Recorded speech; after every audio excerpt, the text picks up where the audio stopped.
আজ যে বিষয়টা আমরা শিখবো সেটা হলো জজম ও কলকলার বিবরণ।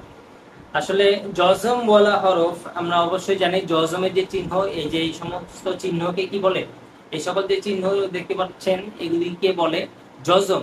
আর জজম যদি আসে তাহলে সেই জজমওয়ালা হরফটাকে একবারই করতে হয়, একত্রে একবার পড়া যায়। আর এই সকল জজম যদি আপনার কলকলার হরফের উপর আসে, এখন আপনি বলবেন কলকলার হরফ কি কি? কলকলার হরফ 5টি: কফ, ক, বা, জিম, দাল। কফ, ক, বা, জিম, দাল। এই 5টা হরফের উপর যদি জজম আসে তাহলে এই হরফগুলিকে একটু রিপিট করে ইকো করে পড়তে হয়। যেমন আমি আপনাদেরকে বুঝাই, যেমন কফ, কফের উপর যদি থাকে তাহলে এটা হবে আক। তর উপরে থাকলে আক, আবে, আজে, আদে। এই যে আদে, আবে, আজে, আক, আক, দেখছেন এটা কিন্তু একটু প্রতিধ্বনি হচ্ছে, এই জন্য এটাকে বলে কলকলা।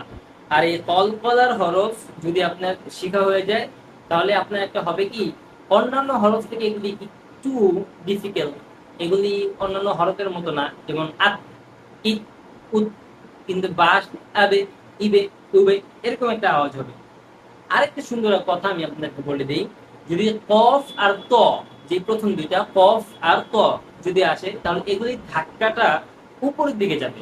যেমন আক, ক, আত, আত, এগুলির ধাক্কাটা উপরের দিকে যায়। আর যদি আমরা বা, জি, ডালের দিকে লক্ষ্য করি তাহলে এগুলির ধাক্কাটা নিচের দিকে যায়। যেমন আবে, আজে, আদে, এগুলি ধাক্কাটা নিচের দিকে যায়। এগুলি কিন্তু কোরআন শরীফের আলাদা একটা সৌন্দর্য।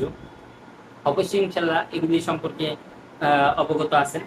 তারপরে তাসদিদ এর বিবরণ যদি চলে, তাসদিদ একদম সহজ বিষয়। তাসদিদটা হলো কি, সিনের যে 3টা মাথা আছে এই 3টা মাথা ছোট করে থাকবে কোন একটা হরফের উপরে, সেটাকে বলা হয় তাসদিদ। আমার পিচি স্টুডেন্ট বলে বেবি ডাব্লিউ, ডাব্লিউ ছোট, একেবারে ছোট, এগুলো তাসদিদ। আর এই তাসদিদটা যেই হরফের উপরে আসবে সেই হরফটাকে কিন্তু রিপিট, মানে এটাকে আপনি ইকো কিন্তু করবেন না, এটাকে ডাইরেক্ট সরাসরি 2বার পড়তে হবে। যেমন আপ, বা, আপ একটা শব্দ হয়েছে, বা আরেকটা হয়েছে। যেমন আত, তা, আত একটা শব্দ হয়েছে, তা আরেকটা শব্দ হয়েছে, মানে 2বার পড়া লাগে। যদি তাসদিদ থাকে তাহলে তাসদিদ ওয়ালা হরফকে 2বার পড়া লাগে। আর জজম যদি থাকে তাহলে জজম ওয়ালা হরফকে একবার করতে হয়। তারপর আমরা চলে যাই ওয়াজিব গুন্না। আসলে ওয়াজিব গুন্নাটা এটা, তাসদিদটা যখন সব হরফের উপরে আসবে, কোন হরফের উপরে যখন আসবে তখন কি হবে, তাসদিদটা কোনো গুন্না হবে না। এখন যদি আপনারা দেখেন যে এই তাসদিদটা যদি নুনের উপরে আর মিমের উপরে হয়, মাত্র 2টা, নুনের উপরে আর মিমের উপরে হয়, তাহলে এইখানে এই তাসদিদটা কি হবে, এই নুনের উপরে এসে মিমের উপরে এসে এইখানে একটা গুন্না লাগিয়ে দেয়। আর এই গুন্না ওয়াজিব গুন্না, এখানে যদি কেউ গুন্না না করে তাহলে তার কোরআন শরীফ সম্পূর্ণ অশুদ্ধ হয়ে যাবে।